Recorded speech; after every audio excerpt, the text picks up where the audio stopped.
Bismillahirrahmanirrahim. Assalamualaikum warahmatullahi wabarakatuh. Alhamdulillahirabbil alamin wassalatu wassalamu ala asyrafil anbiya'i wal mursalin nabiyina Muhammadin wa ala alihi wa sahbihi wa man tabi'ahum bi ihsanin ila yaumiddin. Amma ba'd. Jamaah sekalian, hadirin rahimani wa rahimakumullah. Alhamdulillah, tentunya kita bertahmid dan juga bersyukur kepada Allah atas nikmat-nikmatnya dan taufiknya tentunya pada pagi hari ini waktu Qatar. Kita masih diberikan luang, kesempatan untuk mengikuti kajian rutin kita, dan semoga Allah Subhanahu wa taala senantiasa memberikan kita ikhlas karenanya dalam setiap amal dan juga perbuatan kita, dan juga semoga Allah Subhanahu wa taala menerimanya sebagai amal soleh yang menjadi pemberat timbangan dalam al-mizan nantinya. Taibah hadirin jamaah semuanya, jadi sebagaimana kita ketahui, kita insyaallah taala kita akan membahas kitab Sahih Muslim yang kita bacakan dari dalamnya, yaitu kitab Fitan wa Asyrat As-Sa'ah. Kitabul Fitan wa Asyrat As-Sa'ah. Jadi insyaallah ini ke depan kita akan membahasnya secara rutin insyaallah. Dan adapun muqaddimah berkaitan dengan Imam Muslim, kemudian juga sedikit tentang kitab Sahih Muslim, lalu kemudian juga kita memberikan muqaddimah terkait kitab atau judul kitab yang ada dalam Sahih Muslim yang disebutkan oleh Imam Muslim yang kita akan bahasnya, yaitu kitab Al-Fitan wa Asyrat As-Sa'ah. Kita sudah pun membahasnya, apa makna Al-Fitan, kemudian juga apa makna Asyrat As-Sa'ah terkait tanda-tanda hari kiamat dan seterusnya. Ini kita sudah bahas pada halaqah atau pertemuan sebelumnya. Sehingga sekarang kita mulai masuk ke dalam bahasan utama, yaitu hadis-hadis yang diriwayatkan oleh Imam Muslim yang beliau kumpulkan tentunya sesuai dengan judul daripada kitab atau judul daripada bab yang disebutkan oleh masing-masing asyurrah yang pernah kita sebutkan.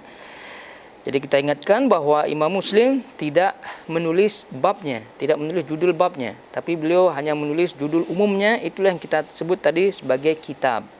Nah, jadi sekarang kita masuk, dan apa yang ada di atau terjemahan yang ada di jamaah semuanya itu adalah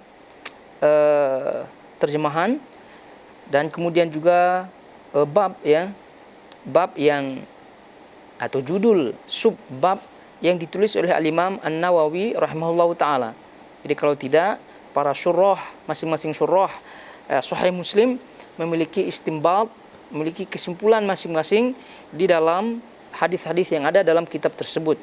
Namun yang masyhur adalah yang menulisnya atau yang dinukil oleh sebagian banyak orang, yaitu bab yang ditulis oleh Al-Imam An-Nawawi rahimahullahu taala.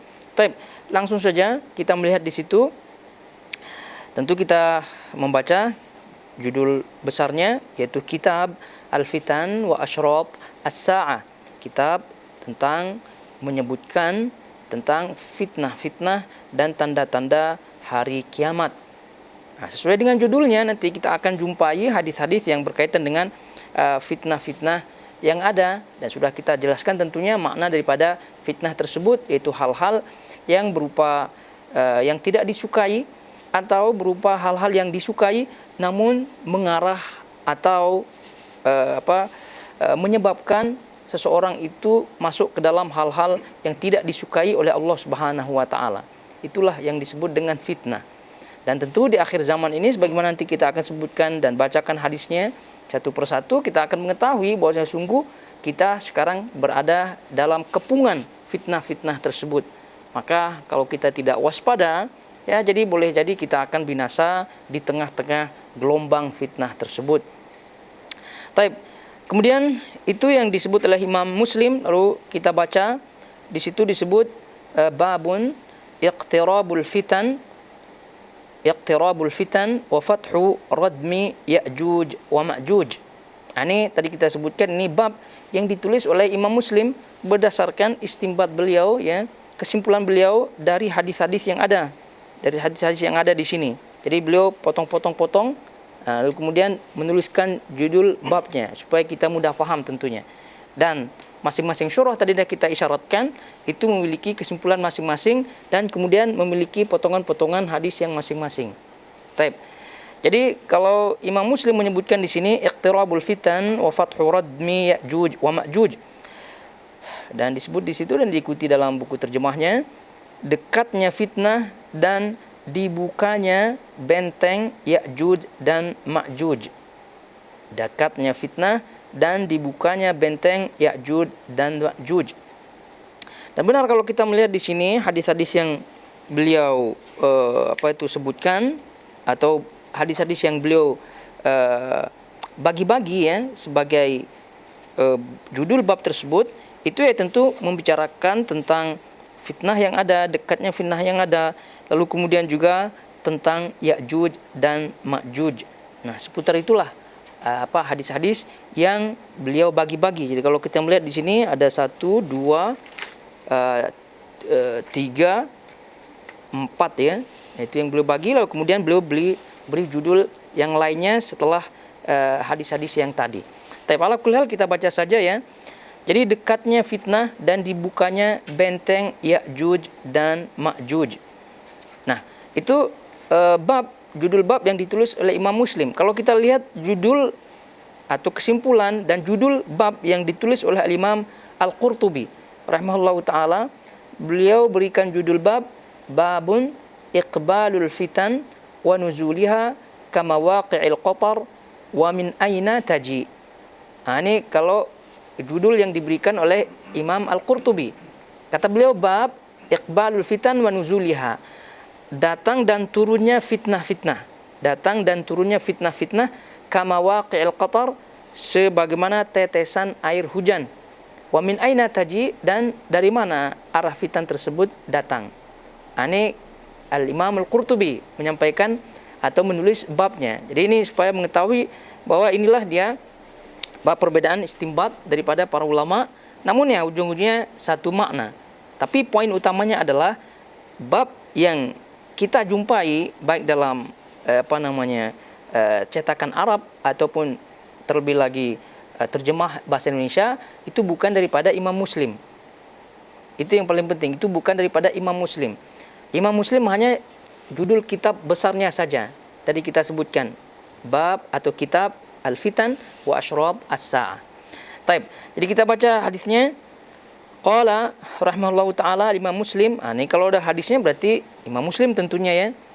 Qala rahimahullahu taala haddatsana Amr An-Naqid qala haddatsana Sufyan ibn Uyainah an Az-Zuhri an Urwah an Zainab binti Ummi Salamah an Ummi Habibah an Zainab binti Jahsh anna an-nabiy sallallahu alaihi wasallam istayqadha min nawmihi wa huwa yaqul la ilaha illallah wailun lil arab min syarrin qad iqtarab futihal yawma min radmi Ya'juj wa Ma'juj mithlu hadhihi wa aqada Sufyan biyadihi 'ashratan qultu ya Rasulullah anahliku wa fina as-salihun qala na'am idza kathura al-khabath.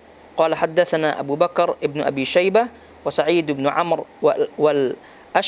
والأشعثي وزهير بن حرب وابن أبي عمر قالوا حدثنا سفيان عن الزهري بهذا الإسناد زادوا في الإسناد عن سفيان فقالوا عن زينب بنت أبي سلمة عن حبيبة عن أم حبيبة عن زينب بنت جحش.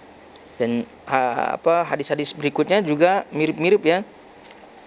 Mirip-mirip sebagaimana yang disebutkan di sini, cuma ada perbedaan lafaz saja. Nanti kita akan baca juga. Tapi diperhatikan di situ terjemahnya bahwa hadis ini, ya, hadis ini termasuk hadis yang memiliki keunikan, ya, dan tidak terdapat pada hadis-hadis yang lain sebagaimana yang disebut oleh Imam An-Nawawi rahimahullahu taala dalam syarahnya. Karena dalam hadis ini itu yang meriwayatkan silsilah periwayatannya itu dari 4 sahabiyat. 4 sahabiyat. Jadi kalau kita lihat yang terakhir sekali itu sudah jelas 4 sahabiyat ya.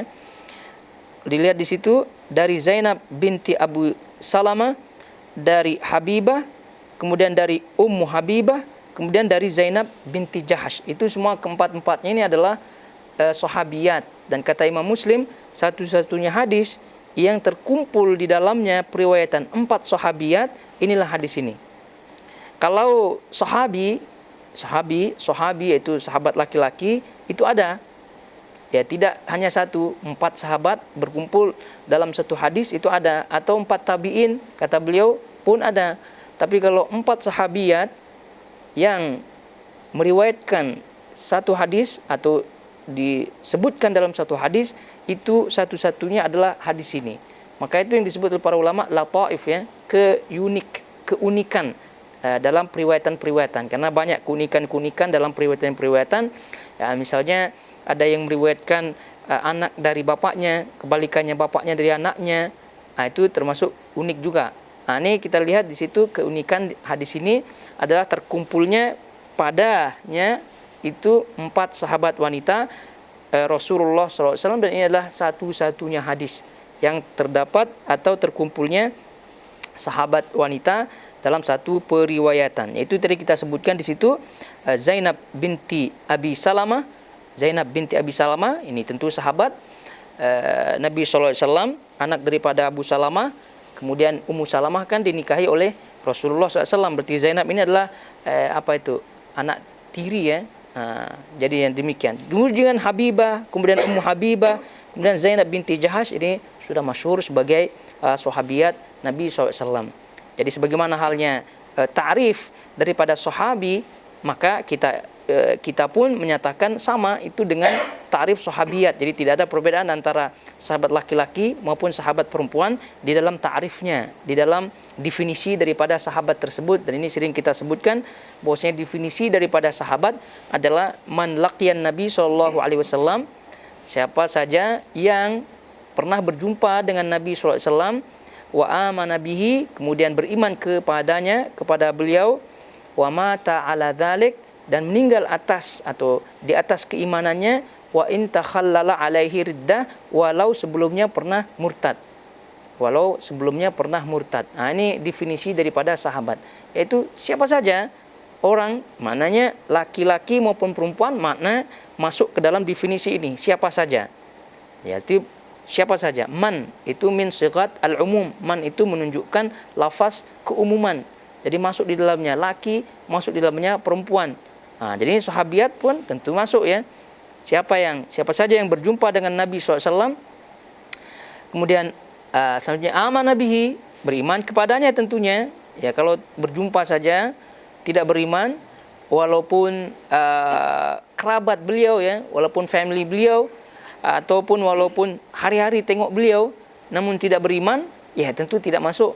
Ya, contoh ringan saja, atau bukan ringan ya, contoh berat ya, Abu Lahab atau Abu Jahal atau abu-abu yang lain yang kita masyhur, yang kita kenal sebagai musuh Nabi SAW. Kemudian wa amana nabi wa mata ala dzalik, tentunya ya beriman kepada Nabi SAW lalu mati di atas keimanannya, dan perlu diketahui bahwasanya semua orang-orang yang masuk Islam dan berjumpa dengan Nabi SAW tidak ada yang murtad ya, tidak ada yang murtad di zaman hidup Nabi SAW, tidak ada satupun sahabat Nabi SAW tidak ada yang murtad. Ini kita jelaskan karena ada sebagian riwayat ya yang menyatakan ada sebagian sahabat yang murtad ya ketika mereka hijrah ya, terutama di di kawasan Habasyah di situ, di mana di situ banyak orang-orang Kristen di situ. Nah, jadi ini disebut oleh kaidah para ulama bahwa tidak ada sahabat-sahabat Nabi SAW semasa hidup Nabi itu murtad, tidak ada. Dan itulah yang disebut oleh Abu Sufyan ketika ditanya oleh Raja Romawi Herakl atau Heraklius ya bahasanya, ketika ditanya apakah ada yang membenci, apakah ada yang keluar ya dari dari agamanya, dari agama Muhammad, dari agama Islam dalam hal ini. Ya, setelah mereka masuk, Abu Sufyan mengatakan tidak ada. Tidak ada. Jadi maknanya tidak ada satupun dari sahabat Nabi SAW yang murtad ketika Nabi SAW hidup. Nah, tadi kita sebutkan yang terakhir, wa in takhallala alaihi riddah, walaupun dia pernah murtad. Maknanya dia pernah murtad ya tentu setelah Nabi SAW meninggal dunia. Ya, ini case atau peristiwa yang kita ketahui terjadi setelah Nabi SAW wafat. Kan banyak tuh kabilah-kabilah yang keluar daripada Islam, yang tidak mau bayar zakat dan seterusnya. Itu kan ada salah satu di antara mereka yang tergolong sahabat dari definisi yang tadi itu murtad. Namun kembali mereka tentu kepada Islam. Jadi setelah dia Islam, ya tentu predikat atau title sahabat mereka itu tetap berada pada diri mereka. Itu jadi kalau sudah demikian kita faham bahwasanya tidak ada perbedaan dalam definisi ya sahabat laki-laki maupun sahabat wanita. Lalu kemudian konsekuensi daripada akidah Ahlussunnah wal Jamaah terkait dengan sahabat atau sahabiat yang wanita itu berlaku. Artinya kita tidak boleh hina ya, tidak boleh caci, tidak boleh kita kritik-kritik yang mengarah kepada membunuh karakter bahasanya atau merendahkan dan seterusnya. Itu semua adalah akidah Ahlussunnah wal Jamaah, sekali lagi berlaku kepada sahabat laki-laki, terlebih lagi ya tentunya sahabat wanita. Taib, itu dia. Jadi hadis ini dari 4 sahabat tadi kita sebutkan, dan kita lihat di situ Nabi SAW suatu ketika bangun tidur dan beliau mengucapkan di situ annan Nabi SAW istayqadha min naumihi, bahwasanya pada suatu ketika Nabi SAW bangun daripada tidurnya, wa huwa yaqul, dan beliau mengucapkan la ilaha illallah wailun lil arab min syarrin qad iqtarab. La ilaha illallah, celakalah bangsa Arab dari keburukan yang mendekat. Saat ini kata beliau penghalang Ya'juj dan Ma'juj telah terbuka. Seperti ini Sufyan dan lainnya melekatkan ke-10 jarinya. Kemudian aku Zainab bertanya, wahai Rasulullah, apakah kita akan dibinasakan sementara di tengah-tengah kami ada orang soleh? Beliau menjawab, ya, bila kekejian banyak menyebar. Taib.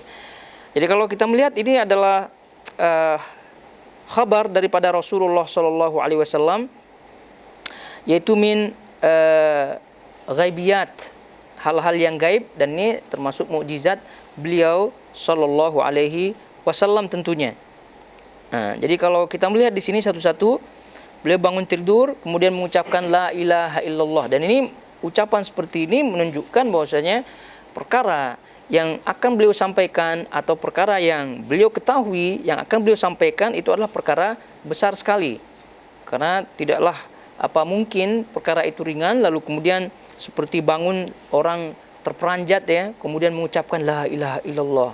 Ini tidak ada yang diucapkan seseorang pun, kalau kita melihat keadaan bangunnya seperti itu pun kita pula yang terperanjat, betul tidak? Kita pula yang kaget-kaget melihatnya, ini ada apa nih orang. Apalagi ini adalah Rasulullah sallallahu alaihi wasallam. Kata beliau, wailun lil arab. Wail itu adalah lafaz untuk menunjukkan kebinasaan, menunjukkan celaka. Itu hal-hal yang menunjukkan tidak disukailah. Maka itu disebut wail. Wailun lil arab. Min syarrin qad iqtarab, dari syar, keburukan yang telah mendekat. Ya tentu keburukan yang dimaksud di sini, syar yang dimaksud adalah tidak lain tidak bukan adalah al-fitan. Al-fitan, fitnah-fitnah yang ada. Fitnah-fitnah yang ada.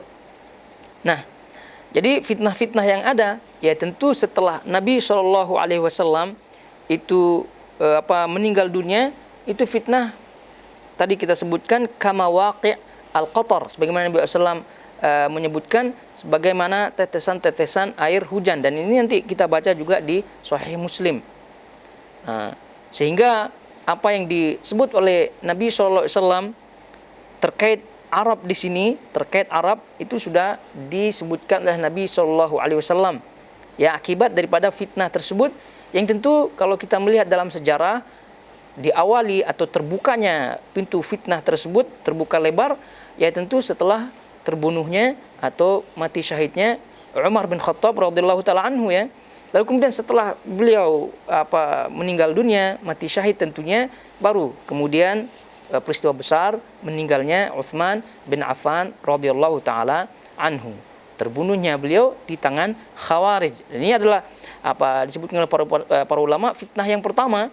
Lalu kemudian setelahnya baru muncullah fitnah-fitnah yang lain ya, baik itu fitnah secara akidah, kemudian fitnah secara politik, kemudian fitnah secara ekonomi, kemudian fitnah secara syahwat wanita dan seterusnya. Itu semua bermunculan, banyak bermunculan setelah itu. Itulah yang diisyaratkan di sini, wailul lil Arab min syarrin qad iqtarab. Celaka nih orang Arab, binasa nih kalau demikian. Kenapa? Karena syarnya fitnah-fitnah, keburukan-keburukan itu sudah mendekat sekali, gitu. Apa ciri-ciri mendekatnya fitnah yang ada? Dari pengetahuan Nabi SAW yang tentu diberitahukan oleh Allah Subhanahu Wa Taala tentang telah dibukanya itu benteng tembok besar gitu ya, Ya'juj Ma'juj. Itu maknanya kalau udah terbuka, itu berarti ciri-ciri yang lain akan mengikuti, ciri-ciri yang lain akan terus-menerus menderu. Baik yang fitnah yang besar atau apalagi fitnah-fitnah yang kecil. Sehingga tidak heran Nabi SAW menyebutkan terkait dengan fitnah ini apabila telah melanda, kemudian telah merajalela, lalu kemudian orang-orangnya tenggelam dalam fitnah tersebut, maka itu yang disebut oleh Nabi SAW terkait ini, ausyaku an tada'a alaikum al-umam kama tatada'a al-akalatu ala qas'atiha. Jadi hampir saja umat-umat gitu, maksudnya orang-orang di luar kalian, orang-orang musuh-musuh kalian daripada orang kafir, non-muslim dan seterusnya, itu berkumpul ya, berkumpul untuk mengalahkan kalian sebagaimana halnya orang-orang berkumpul di atas nampannya ketika akan makan makanan. Nah, lalu kemudian barulah Nabi SAW ketika itu orang-orang yang terkepung daripada kaum muslimin, maksudnya orang-orang tersebut ya tidak lain adalah karena apa? Karena termakan oleh fitnah-fitnah tadi, termakan oleh syar yang tadi yang disebutkan telah mendekat. Akhirnya apa? Penyakit wahan itu muncul kepada mereka-mereka ini. Karena kalau udah penyakit wahan muncul, maka musuh-musuhnya ya tentu akan mudah untuk mengalahkannya. Sebagaimana halnya makanan di atas nampan itu mudah untuk disantap ya oleh orang-orang yang kelaparan. Ya, penyakit wahan. Apa penyakit wahan? Itu hubbud dunya wa karahiyatul maut. Ya, cinta dunia dan benci kematian, tidak suka kematian. Ya, kenapa penyakit wahan ini muncul pada kaum muslimin? Ya, karena mereka tidak menjaga diri daripada fitnah yang terus-menerus menghujam, fitnah yang mengelilingi mereka, fitnah yang terus mendekat dan mendekat. Itu dia. Nabi SAW juga dalam riwayat Imam Muslim, nanti kita baca juga, inni la ara mawaqi'a al-fitan khilala buyutikum kama waqi'i al-qatar. Sesungguhnya aku, kata Nabi SAW, melihat tempat-tempat keluarnya fitnah itu, khilala buyutikum, dari rumah-rumah kalian, kama waqi' al-qatar, sebagaimana halnya tetesan air hujan. Itu maknanya apa? Tidak satu pun rumah-rumah kaum muslimin yang selamat daripada fitnah-fitnah yang ada. Juga dalam Sahih Bukhari yang pernah juga kita sampaikan hadisnya terkait dengan ini, kata beliau sallallahu alaihi wasallam setelah menyebutkan fitnah yang ada, kemudian setelah beliau menyebutkan tanda-tanda hari kiamat yang lain, kata beliau, summa fitnatun la tada' baitan minal arab illa dakhalathu. Kemudian datanglah fitnah yang fitnah tersebut tidak menyisakan satu rumah orang Arab pun, ya, di antara kalian, kata Nabi SAW, kecuali akan dimasukinya. Kecuali akan dimasukinya.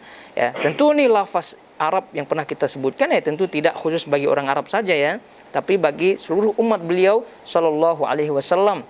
Itu menunjukkan bahwasanya tidak ada satupun di antara rumah-rumah yang terselamat daripada fitnah-fitnah yang ada. Jadi kata Nabi SAW, inni la'ara mawaqi'a al-fitani, sungguh aku melihat sumber-sumber fitnah itu, yaitu tempat-tempat fitnah itu dari celah-celah rumah kalian, maksudnya dari rumah-rumah kalian, ke mawaqi' al-qatar, sebagaimana tetesan air hujan. Nah, itu nyambung juga dengan hadis yang tadi, tidak ada satupun rumah yang selamat dari fitnah-fitnah tersebut. Nah, itu tentu ini menandakan bahwasanya gelombang fitnah tersebut itu sangat-sangat dahsyat dan tidak ada satupun di antara kita yang terselamat daripadanya. Maksudnya rumah-rumah tersebut semua masuk. Jadi sekarang kita berdiam diri di rumah juga didatangi oleh fitnah tersebut, ya. Lalu kemudian keluar rumah juga, apalagi fitnah melanda dan seterusnya. Dan pernah kita sampaikan juga terkait dengan fitnah yang masuk dalam rumah, kan para ulama yang zaman sekarang itu sudah memahami, ya, dan mereka menyebutkan bahwasanya tidak lain maksudnya adalah internet yang ada sekarang, ya, internet yang ada. Kemudian sebelum internet, masa internet dahulu kala itu kan TV saja. Nah, itu TV saja, itu pun muskilah, ya, sampai ada para ulama, sebagian ulama menyebutkan haram, begitu. Ya, haram. Ya, kenapa? Karena kebanyakannya, ya, acara-acara TV itu tidak betul. Itu fitnah semua isinya, ya. Maka tidak heran sebagian menyatakan bahwasanya hukumnya adalah haram. Ya, kalau kita rincikan, ya, zat TV-nya itu, ya, tentu tidak haram, ya. Ya, tidak seperti halnya najis tidak. Ya, namun, ya, tentu sesuai dengan kegunaannya, sesuai dengan apa yang kita pergunakan. Jadi oleh itu kalau kita melihat fitnah-fitnah yang ada di zaman kita, ya, memang tidak ada yang selamat, ya, rumah-rumah ini. Ya, dan kita jujur-jujur saja, lagi-lagi sebagaimana halnya kajian kemarin, ya, kita sebutkan, ya, terkait dengan makayid asyaitan, terkait dengan tipu daya syaitan, bagaimana syaitan menghiasi sesuatu perbuatan yang tidak baik menjadi baik, kemudian memasukkan syubhat kepada seseorang, lalu kemudian menjerumuskan orang itu kepada maksiat. Itu salah satu caranya adalah syaitan ar-rajim tentunya, ya, baik golongan jin dan golongan manusia, yaitu menggunakan internet yang ada sekarang, handphone dan seterusnya. Nah, nyambung dengan bahasan kita, itu adalah kata lain daripada fitnah. Itu kata lain daripada fitnah. Dan benarlah Nabi SAW dalam hadis ini menyatakan bahwasanya wailun lil Arab min syarrin qad iqtarab. Nah, gitu. Jadi celakalah bangsa Arab dari keburukan yang mendekat, yaitu dari fitnah-fitnah yang mendekat. Dan tadi kita ingatkan, kalau sudah mendekat, kemudian orangnya terkena, nah itulah yang tadi kita sebutkan, penyakit wahan muncul. Jadi kalau dah penyakit wahan muncul, maka ya tentu mustahil dia akan menang daripada musuh-musuhnya. Mustahil dia akan menang dimenangkan oleh Allah Subhanahu wa taala. Kemudian celakalah bangsa Arab dari keburukan yang mendekat. Kemudian saat ini penghalang Ya'juj dan Ma'juj telah terbuka seperti ini.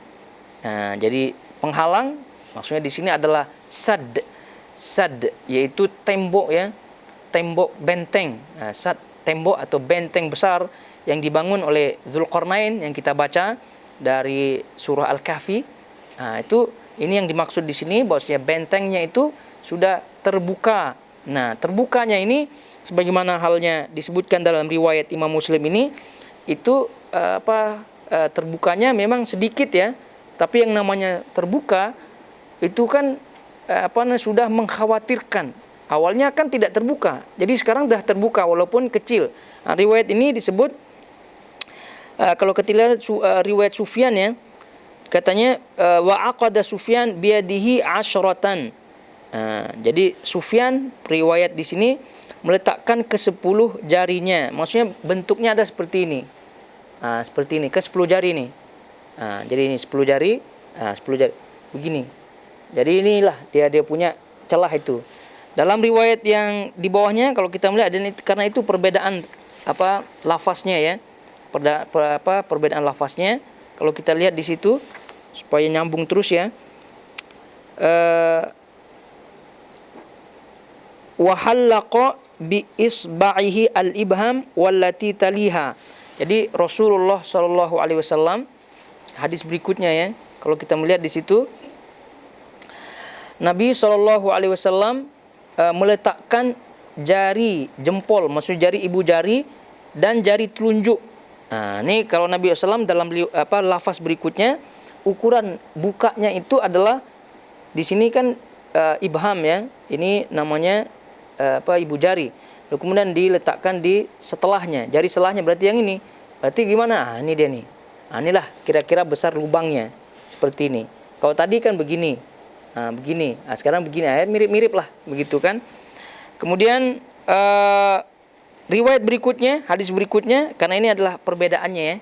Jadi wa aqada Wuhaibun biyadihi tis'in. Wuhaib menghitung dengan tangannya sebanyak 90. Maksudnya ini ukuran lubangnya. 9, ini 9 ya. Begitu. Ya, maksudnya begitu. Ini juga begitu lubangnya. Jadi sebegini-ginilah, lebih kurang seperti ini. Lubang yang sudah terbuka ya, dari lubang sad, dari lubang benteng tembok besar Ya'juj dan Ma'juj sebagai perangkap ya, sebagai jil kalau boleh kita sebut, sebagai penjaranya Ya'juj dan Ma'juj yang dibangun oleh Dzulqarnain. Awalnya ya tidak terbuka, tidak ada celah ya. Sekarang sudah terbuka rupanya seperti ini. Itu udah mengkhawatirkan sekali kata Nabi SAW. Jadi memang kalau udah Ya'juj Ma'juj keluar, itu berarti sudah tanda-tanda kiamat besar ya. Tanda-tanda kiamat besar. Karena keluarnya Ya'juj Ma'juj ini kan termasuk kiamat besar.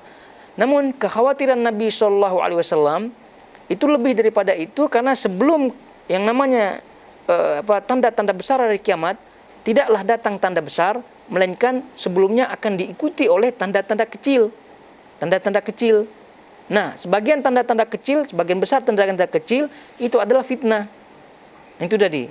Itu adalah fitnah. Baik tadi kita sebutkan fitnah dari segi akidah, fitnah dari segi siasah politik, fitnah dari segi syahwat, fitnah dari segi syubhat.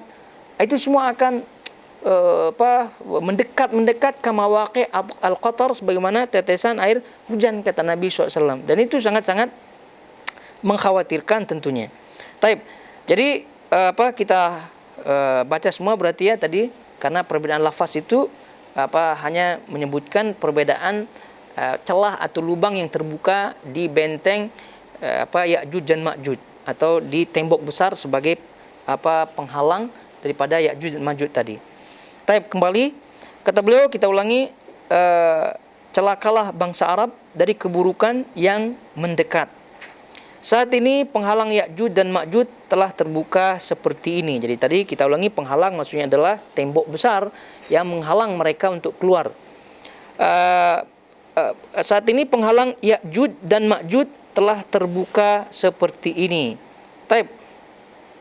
Tentu kalau kita melihat di situ ya, ini Ya'juj dan Ma'juj. Ini makhluk Allah Subhanahu wa taala, dan ringkasnya ini adalah tentu makhluk Allah Subhanahu wa taala sebagai fitnah dan sekaligus menandakan tanda-tanda besar hari kiamat. Tanda-tanda besar hari kiamat. Dan kita ingatkan ya, bahwasanya urutan tanda-tanda besar hari kiamat itu khilaf para ulama. Kenapa? Karena lafaz-lafaz yang ada berbeda-beda. Namun itu tentu tidak menjadi penting bagi kita ya, tidak menjadi penting, karena yang paling penting adalah keyakinan bahwasanya itu pasti akan terjadi. Itu tidak penting kita mengetahui apakah Ya'juj dulukah atau Dajjal dulukah, atau misal Nabi Isa dulukah atau Dajjal atau Ya'juj kah, atau misalnya matahari tenggelam dulukah, atau itu tidak penting. Ini kebanyakan orang putar-putar di situ kepada hal-hal yang tidak penting ya. ya, yang tidak berpengaruh ya kepada agamanya, ya. Kemudian terlupa dengan hal-hal yang lebih penting lagi. Nah, itu tidak penting. Sekali yang penting adalah kita yakini itu pasti akan terjadi.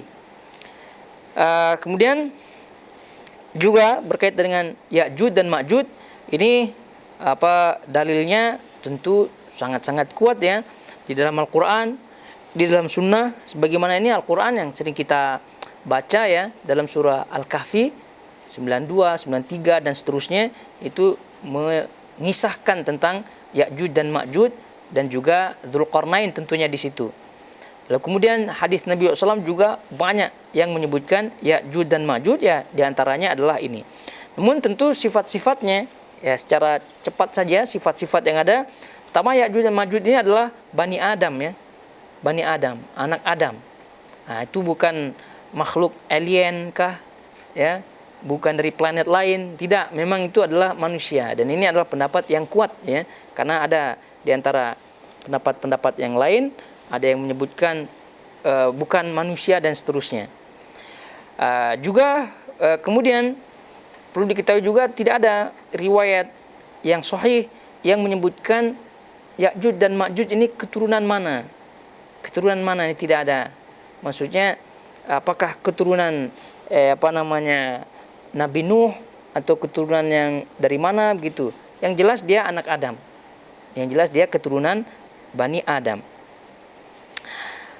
Terus kemudian yang perlu juga diketahui, Nabi SAW telah menyebutkan tentunya ciri-ciri daripada Ya'juj dan Ma'juj ini. Ciri-ciri yang disebutkan oleh Nabi SAW. Jadi kalau kita melihat di situ ya, ciri-cirinya Nabi SAW menyebutkan dalam hadis yang sahih tentunya. Nabi SAW menyebutkan innakum taquluna la aduwa, sesungguhnya kamu mengatakan tidak ada musuh, kata Nabi SAW. Wa innakum la tazaluna tuqatiluna aduwa, tapi kalian terus akan memerangi musuh-musuh kalian. Hatta ya'ti Ya'juj wa Ma'juj, sampai datang nantinya Ya'juj dan Ma'juj. Baru beliau sebutkan di sini ciri-cirinya, iradul wujuh. Iradul wujuh, mukanya lebar. Mukanya lebar. Ini berarti menunjukkan ya ciri-ciri orang Asia lah. Ciri-ciri orang Asia kan muka lebar, seperti kita ini kan orang Asia. Namun apakah kita keturunan Ya'juj ya, tidaklah insyaallah ya. Jadi muka lebar, kemudian disebut sigharul uyun. Mata-matanya mereka kecil, sighar, shaghir. Bahasa kita sipit ya. Bahasa kita sipit. Kemudian syahbus sya'ab. Syahbus sya'ab. Ini syahbus sya'ab ada yang menyebutkan rambutnya syahab, yaitu berdiri-berdiri gitu. Dan juga dari segi warnanya itu agak-agak perang. Kemudian min kulli hadabin yansilun, mereka datang dari setiap arah. Ka'anna wujuhum al-majan al-mutraqah. Muka mereka seperti perisai ya, yang dilapisi kulit. Perisai tameng, maksudnya perisai yang dilapisi kulit. Maknanya apa? Maknanya tebal ya, tebal, gempal. Tebal dan gempal. Itulah kira-kira sifatnya. Ini yang diberikan sifat oleh Nabi SAW. Jadi kalau kita melihat hadis ini, sifatnya, kalau kita melihat keturunan-keturunan yang ada, dan disebutkan dalam riwayat lain, itu bangsa Turk atau Mongol, dan seterusnya. Ya. Kalau kita tengok-tengok ya, Nepal dan sekitarnya lah. Begitu ya, kira-kira seperti itu. Namun kepastiannya tentu Allah Ta'ala alam ya. Wallahu ta'ala. Dan itu lagi-lagi tidak penting ya. Itu lagi-lagi tidak penting. Dan ya kita bermohon kepada Allah Subhanahu wa taala ya, semoga kita tidak jumpa lah yang namanya Ya'juj dan Ma'juj ini. Taib, itu dia. Jadi kalau kita melihat tadi sifat-sifat fisik tubuhnya ya, matanya sipit lah, mukanya lebar lah, gempal, kemudian rambutnya warnanya perang, agak berdiri-berdiri gitu ya.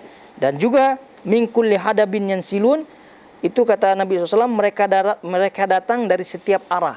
maknanya jumlahnya mereka banyak. Maknanya jumlah mereka banyak. Sampai-sampai Nabi SAW meriwayatkan atau menceritakan, mengkhabarkan itu apabila mereka melewati suatu wilayah ya, dan kemudian wilayah itu ada lembah air dan seterusnya, sampai-sampai kawasan itu kering. Itu menunjukkan bahwa betapa besar jumlahnya gitu kan, sehingga tidak ada yang mampu mengalahkan si Ya'juj Ma'juj ini, tidak ada. Bahkan Nabi Isa pun tidak mampu mengalahkannya. Nah, itu juga bagian daripada ciri-cirinya. Begitu banyak yang namanya Ya'juj dan Ma'juj. Taib.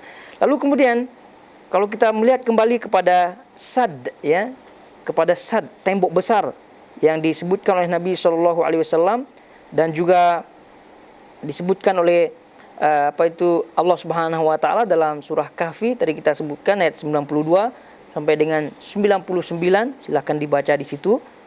Nah, itu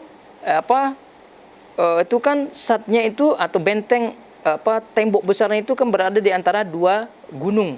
Nah, sehingga Dzulqarnain itu bisa mengepung dengan tembok besar. Nah, di dalamnya itulah dia beranak pinak di situ. Berarti kawasannya itu ya lumayan cukup luas ya.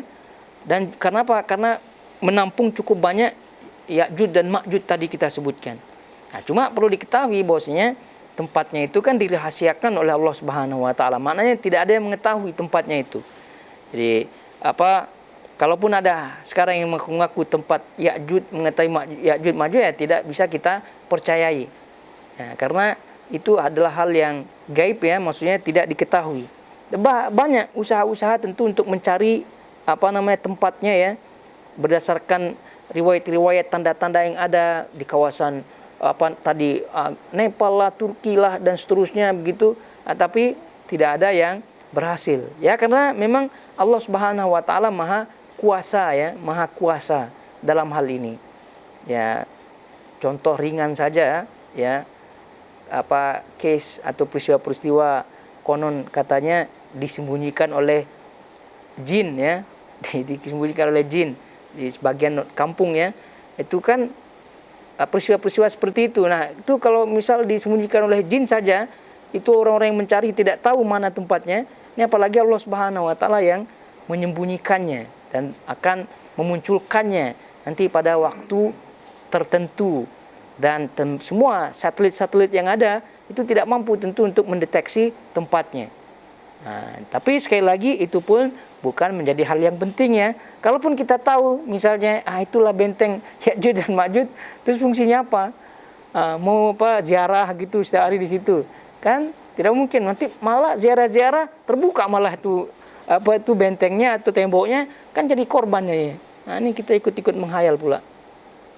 Nah, itu masalah. Jadi itu bukan yang penting, tapi yang penting adalah message ya, pesan, risalah Nabi SAW bahwasanya itu tembok besar itu sudah terbuka, ada celah lubangnya, dan itu mengisyaratkan fitnah-fitnah akan terus bergelombang datang, kamaujil bahar, kata Nabi SAW, dan nanti kita akan baca hadisnya, itu sebagaimana halnya gelombang-gelombang air laut. Nah, itu akan terus datang-datang, dan itu yang paling penting. Itu yang paling penting. Ya, gitu.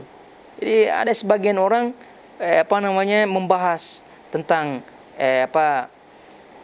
tanda-tanda hari kiamat itu kepo. Jadi nanti akan ada malhamah al-kubra gitu kan. Nanti akan ada peperangan besar antara Rum gitu kan, antara bangsa Romawi dan seterusnya.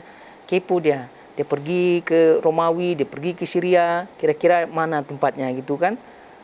Kemudian dibukanya nanti kita akan sebut juga Konstantinopel, begitu. Dilihat di situ. Kemudian keringnya sungai yang di mana itu di kawasan Israel, gitu kan? Pergi di situ. Itu hal-hal seperti itu ya, tidak semestinya ya, karena buang-buang waktu. Kemudian kalau udah tengok di situ, terus kemudian, gitu kan? Kemudian terus tobat dan terus rajin ibadah gitu. Ya, masih mending ya kalau demikian adanya. Tapi semakin dia jumpa satu, kalaupun betul ya, inilah yang disebut oleh Nabi SAW sebagai tanda besar kiamat. Nanti kepo lagi dia Dia cari lagi tanda-tanda yang lain. Ini pula Ya'juj Ma'juj ini paling menggelitik hati. Manalah kira-kira nih, dilihatlah dua gunung gitu kan, mana kira-kira nih gunung di Nepal mana. Entah-entah gunung Himalaya itu pula yang tinggi itu.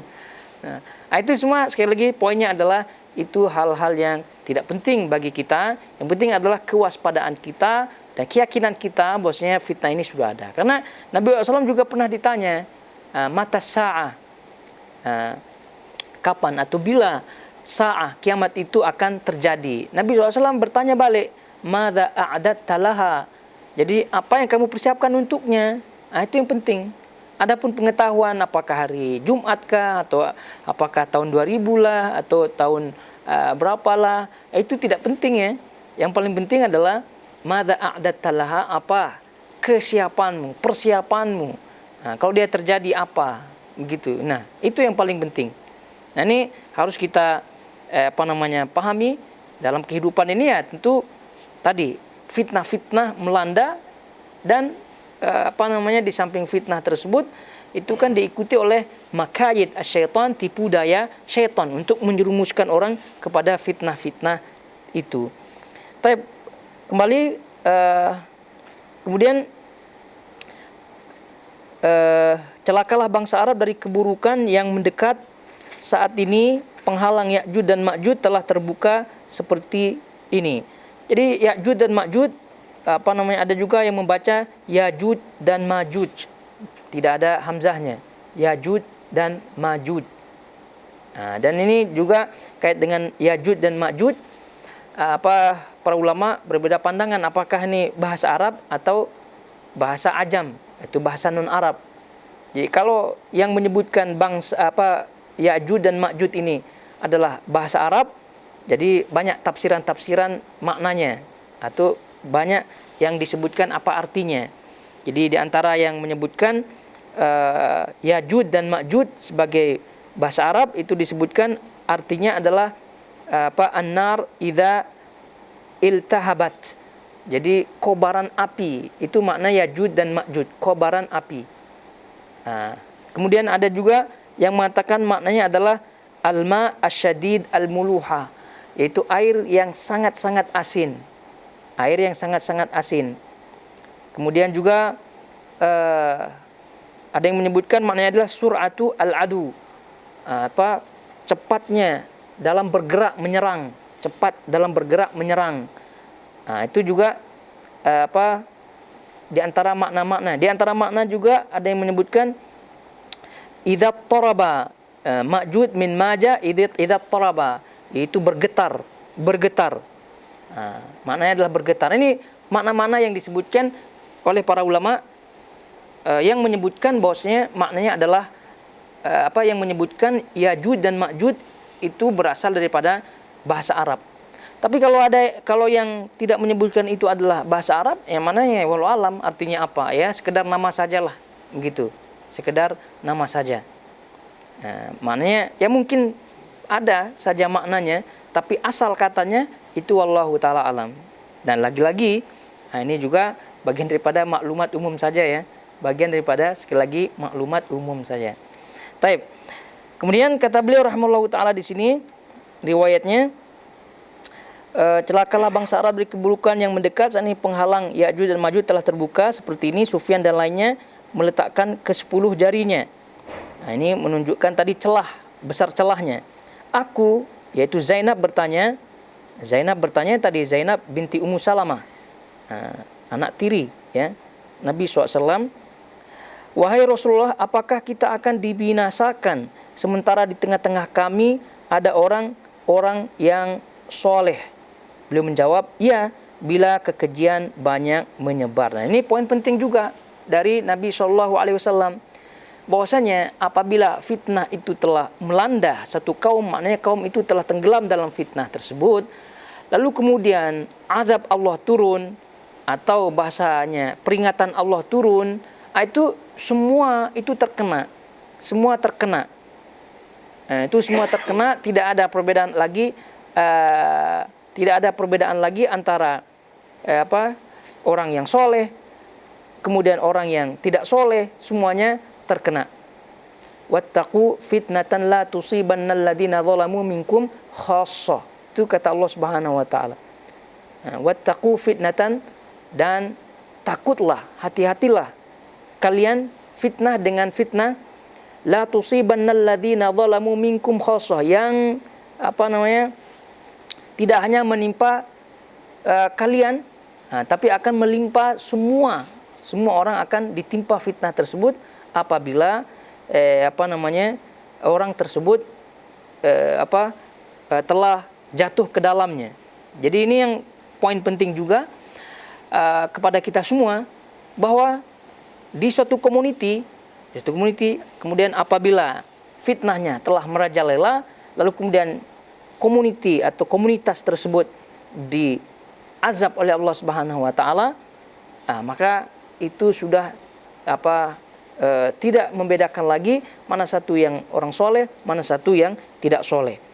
Kata Nabi SAW menjawab soalan Zainab, ya, bila kekejian khobath, ya, bila kekejian khobath. Jadi disebut di situ idza qala na'am idza kathura al khobath. Iya, maknanya apakah kita akan dibinasakan sementara di tengah-tengah kami ada orang-orang soleh? Beliau menjawab, ya, bila al khobath itu kathurat, yaitu menyebar banyak.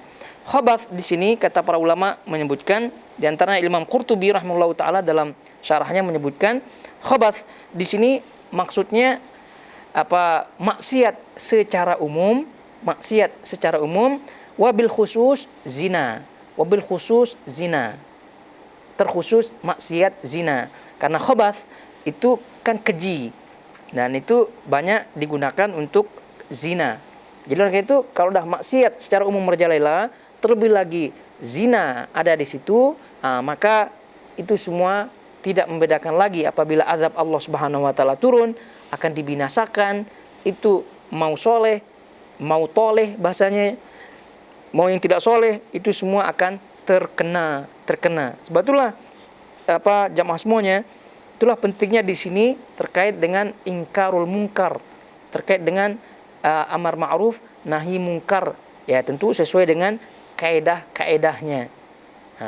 Jadi kalau kita melihat apa yang disebut oleh Nabi SAW, ya selesai kita ya. Adapun selanjutnya itu adalah terkait dengan periwayatan.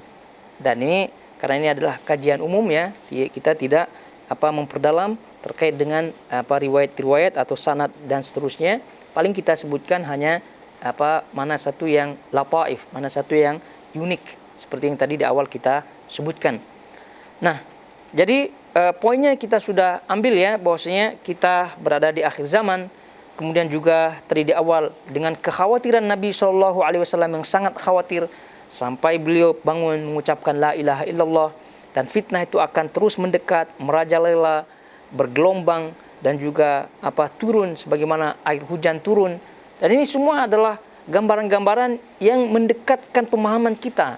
Jadi kalau dengan lafaz-lafaz Nabi SAW terhadap gambaran akan turunnya fitnah tadi pun kita tidak paham, lalu kemudian bagaimana cara akan menjelaskan? Nabi SAW tidak cukup hanya dalam lafaz ini saja. Bagaimana katanya Nabi SAW, wailul Arab min syarrin qad iqtarab. Itu pun kalau saja ini saja lafaz yang ada dari Nabi SAW, itu pun sudah kita waspada ya. Waspada, sudah dekat, nih musuh sudah dekat. Itu pun sudah waspada. Ini seperti halnya fitnah pun sudah dekat. Tapi rupanya lafaz-lafaz lain yang banyak juga, seperti tadi tetesan hujan, gelombang air laut, gelombang laut. Itu semua adalah gambaran-gambaran tentang dahsyatnya fitnah tersebut.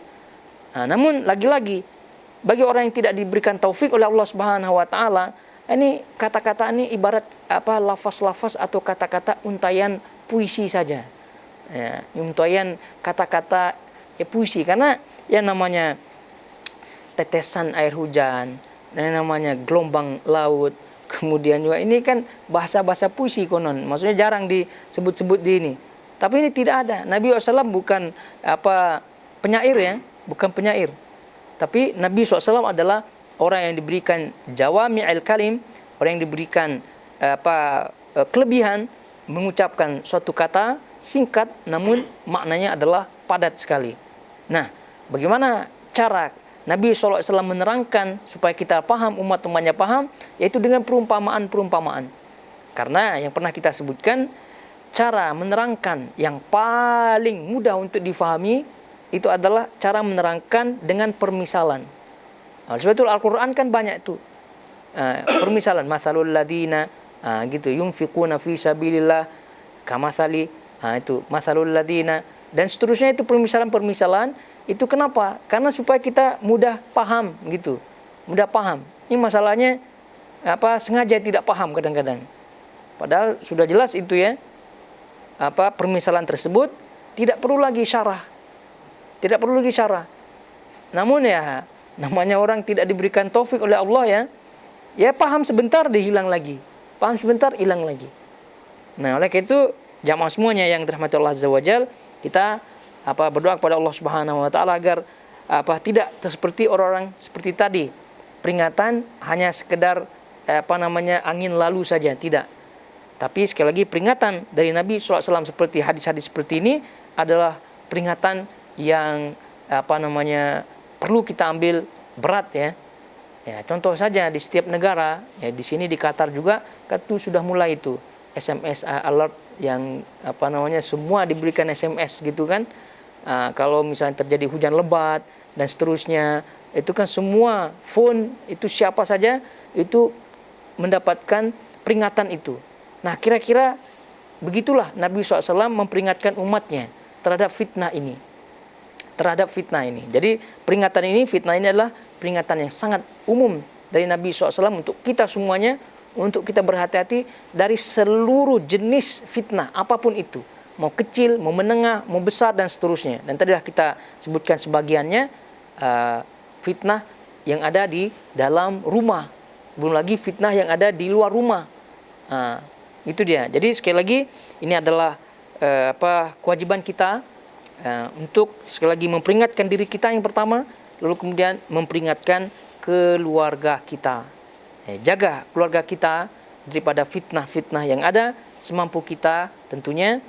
Dan dengan demikian kita biidznillah ta'ala Allah akan menjaga kita semua. Dan semoga Allah Subhanahu wa taala menjaga kita, menjaga kaum muslimin daripada fitnah-fitnah yang ada, dan juga menolong kaum muslimin, dan terkhusus sekarang yang ada di Gaza ya. Kita tetap bermohon kepada Allah Subhanahu wa taala agar Allah memenangkan mujahidin yang ada di sana, dan juga menghancurkan musuh-musuhnya, menghinakan musuh-musuhnya, lalu kemudian menyelamatkan kaum muslimin yang ada di situ, dan kemudian Allah Subhanahu wa taala mengembalikan tanah Gaza dan juga Palestina di tangan kaum muslimin. Sampai di sini kiranya. Wassallallahu ala nabiyina Muhammad wa ala alihi washabbihi wasallam. Subhanakallahumma bihamdika asyhadu an la ilaha illa anta astaghfiruka wa atubu ilaik. Wassalamualaikum warahmatullahi wabarakatuh.